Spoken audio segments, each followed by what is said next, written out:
Y este domingo la luna nos regaló un verdadero espectáculo natural porque se vivió un eclipse lunar penumbral o también conocido como luna de fresa, un fenómeno astronómico que ocurre cuando la luna pasa a través de la sombra de la Tierra y genera un efecto sutil en el satélite natural. Vamos a conocer todos los detalles de este fenómeno con la astrónoma Teresa Paneque, investigadora del Centro de Astrofísica y Tecnologías Afines. ¿Cómo estás, Teresa? Buenos días. Hola Soledad, buenos días, muchas gracias. A ver si nos puedes ayudar a entender este fenómeno y también por qué es que se le conoce con estos otros nombres como la luna de fresa o también la luna de trueno. ¿De qué se trata? Bueno, primero respecto al nombre, la verdad es que es una confusión bastante común pensar que se debe al fenómeno como tal, pero en verdad estos nombres que se les da a la luna llena tienen más que ver con el mes en el cual cae la luna llena y está relacionado con el folclore típico del hemisferio norte. En el caso de que se llame luna de fresa, siempre va a ser la luna llena de junio-julio porque corresponde a la fecha en la cual se cosechan las fresas en el hemisferio norte, pero no siempre vamos a tener un eclipse penumbral o total en estas mismas fechas. Entonces el nombre tiene más que ver con la tradición y el folclore que con un efecto astronómico. Claro, exactamente. Hay nombres distintos que se le pone a la luna y obviamente es más apegado a la historia, al folclore. La luna de maíz, por ejemplo, también, la luna de fresa. Son nombres diferentes que se van dando a la luna en determinados momentos de cosecha, obviamente. Cuéntanos un poco el balance que hiciste en lo que observamos en el día de ayer, que se vio en gran parte del país. ¿Cómo lo pudiste observar? ¿Qué balance hiciste? ¿Qué análisis hiciste respecto a lo que pudimos observar?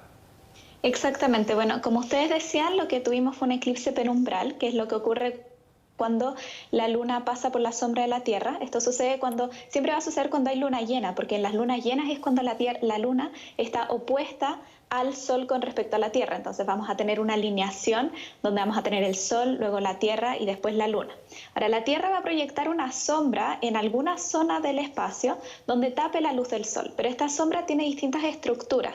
Va a tener la parte central, que se le conoce como umbra, que es cuando vemos una sombra, la parte más oscura, y en el alrededor tiene otra parte que se llama penumbra, que es una parte más difusa de las sombras. Todos lo pueden ver si es que ven una sombra, van a ver que hay un borde un poquito más difuso. Entonces la Luna, en ciertas inclinaciones, porque la luna no está siempre a la misma altura con respecto a la Tierra, entonces en ciertas alturas va a pasar por la penumbra o por la sombra densa, que es la umbra. Cuando pasa por la penumbra vamos a tener un eclipse penumbral y cuando pase por la umbra, por la sombra más densa, podemos tener un eclipse total de luna, que ahí es cuando sí la veríamos de color rojizo, o un eclipse parcial de luna. En el caso de lo que pasó ayer por la noche, que desafortunadamente por la nubosidad mucha gente no lo pudo ver tanto, fue que un 30% de la luna aproximadamente pasó por esta zona de sombra más difusa, por la penumbra. Entonces hubo un pequeño oscurecimiento de la luna, pero la verdad es que no se pudo apreciar tanto.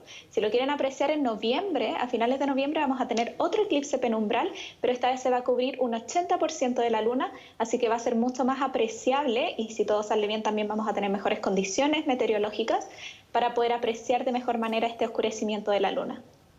Sí, eso te iba a preguntar precisamente porque, bueno, sabemos que este año, y ya lo habíamos tenido el año pasado, ha habido muchos eventos astronómicos. Hace poco más de un año tuvimos el eclipse solar total y este año debiéramos tener también el 14 de diciembre otro evento similar en el sur.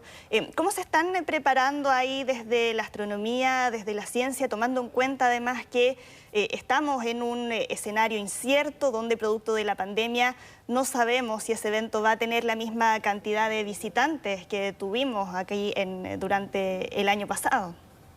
Bueno, el eclipse solar que como tú bien dices va a ser en diciembre, a finales de año en el sur, va a ser el mismo tipo de eclipse que tuvimos el año pasado en el norte, un eclipse total de sol donde el sol se va a cubrir por completo por la luna. En este caso vamos a tener una alineación del tipo sol, luna, tierra, entonces va a ser la luna la que proyecta la sombra sobre la Tierra, contrario a lo que pasa en los eclipses lunares que conversábamos antes. Para mí los eclipses solares y todos estos eventos han sido una gran oportunidad para fomentar la cultura científica, fomentar que se hable de ciencia, fomentar que nos hagamos preguntas respecto a nuestro entorno con la comunidad. Y yo creo que eso es algo que, aunque las condiciones de la pandemia no permitan que todo el mundo viaje al sur, es algo que se ganó tremendamente ya el año pasado. A nivel científico, el eclipse del año pasado fue muy potente porque como estuvo en el sector del norte de nuestro país, se pudo observar con instrumentos y telescopios de altísima resolución. Entonces sirvió para hacer distintos estudios científicos respecto a la corona solar, a la atmósfera, a los distintos procesos que ocurren en nuestro Sol. Ahora, en diciembre no vamos a tener esa suerte porque no hay instrumentos de alta tecnología ya instalados en el sur de Chile, pero de todas maneras esperamos que sea un espectáculo precioso y esta vez en verano. Entonces, si todo sale bien, vamos a tener también muchas mejores condiciones de observación. Bueno, este es un tema que apasiona, a mí me encanta, me llena la vista, me parece que es algo muy rico para analizar, para observar, para disfrutar. Y ustedes también, que son mucho más especialistas, conversan entre ustedes, sé que hay grupos a nivel internacional.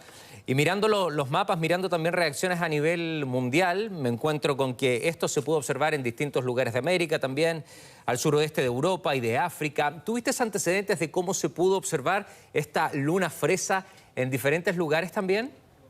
Bueno, desafortunadamente no fue solamente en Chile que se cubrió un 30%, sino que los eclipses lunares, a diferencia de los eclipses solares, tienen mucha mayor cobertura porque se observan básicamente en todo el terreno que esté de noche. En cambio, el eclipse solar no se observa en todo el terreno que esté de día, sino que es una sombra mucho más pequeña porque es creada por la luna. En cambio, cuando tenemos un eclipse lunar es creado por la Tierra, entonces toda la parte de la Tierra que está de noche lo puede observar.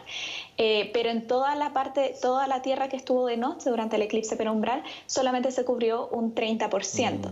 Este año hemos tenido ya 2 eclipses penumbrales, en enero y en mayo, abril, si mal no recuerdo, vamos a tener otro en noviembre, y el próximo año va a haber una porción de la Tierra que va a tener en mayo un eclipse lunar total, donde ahí sí se van a ver imágenes espectaculares. Desafortunadamente en Chile solamente vamos a poder ver la primera parte mientras la luna se vaya cubriendo, pero no vamos a poder ver la totalidad el próximo año. Pero sí el 2022, en mayo del 2022, en Chile vamos a poder ver un eclipse lunar total. Y ahí es lo que se denomina la luna de sangre, que es el único nombre que efectivamente hace referencia al color del cual se pone la luna. Porque cuando tenemos una luna de sangre, que es en un eclipse lunar total, ahí sí la luna se va a ver roja. Sí, Teresa, y también, bueno, aprovechando de tocar el tema también de cómo la pandemia ha afectado a las distintas esferas de la sociedad, ¿cómo se ha visto afectada la actividad en los observatorios? ¿Están ahora funcionando con normalidad? ¿Han tenido que cerrar? ¿Cuándo podrían reabrir en caso de verse afectados? ¿Cómo los ha golpeado el contexto actual en ese sentido? No, respecto a la observación, a la astronomía sí le ha golpeado duramente. La mayoría, por no decir todos, de los observatorios que están en el norte de Chile están cerrados actualmente.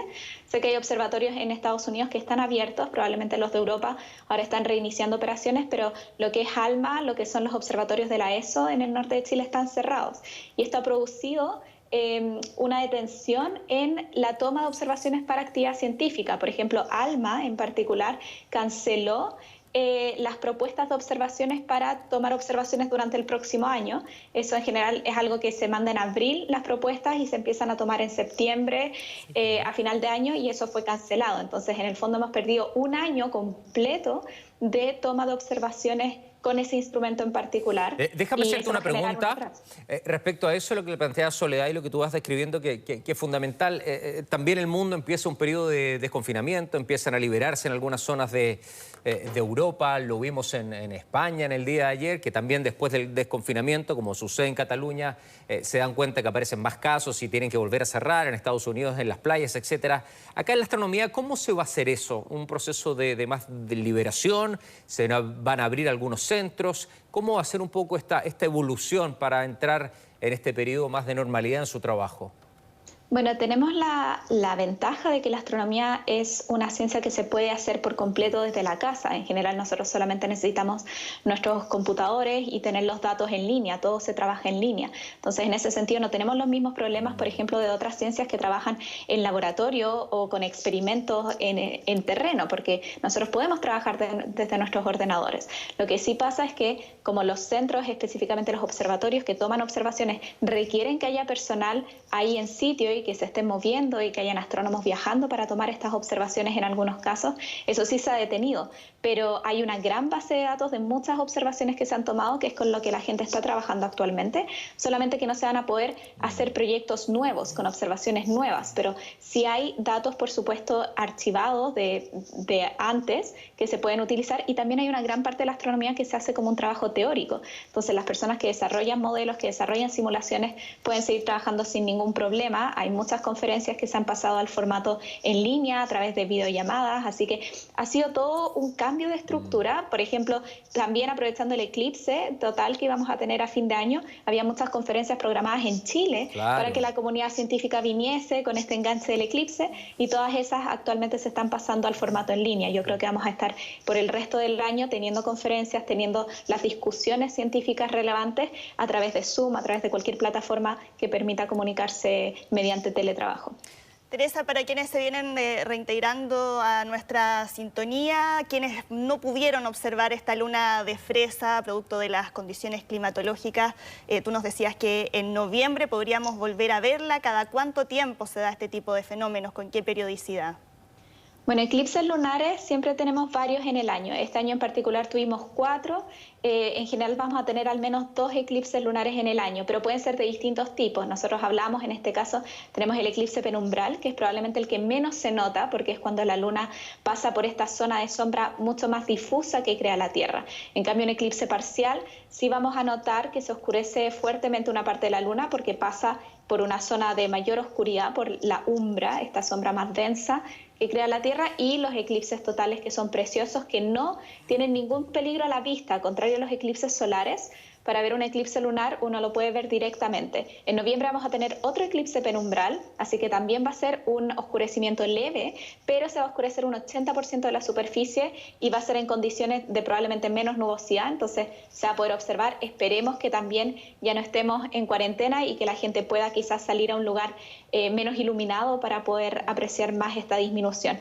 Y si quieren esperar, bueno, el 2022, en 2 años más, pero pasan volando, vamos a tener un eclipse total de luna, y ahí sí va a ser un espectáculo precioso que todos van a poder ver esta luna roja, esta luna de sangre. Exactamente. Perfecto. Teresa, muchas gracias por ayudarnos a poner en perspectiva este fenómeno y por haber conversado con nosotros. Muchísimas gracias. Buenos días. Buenos días. Muy lindo. Hay varios nombres de luna. Está luna de lobo, luna de nieve, luna de lombrices, luna rosa. Y acá en junio aparece la luna de fresa, el tema que estábamos conversando con Teresa. Muy entretenido. Hay mucho material acá en las páginas web por si quieren informarse. Es un tema muy, muy atractivo.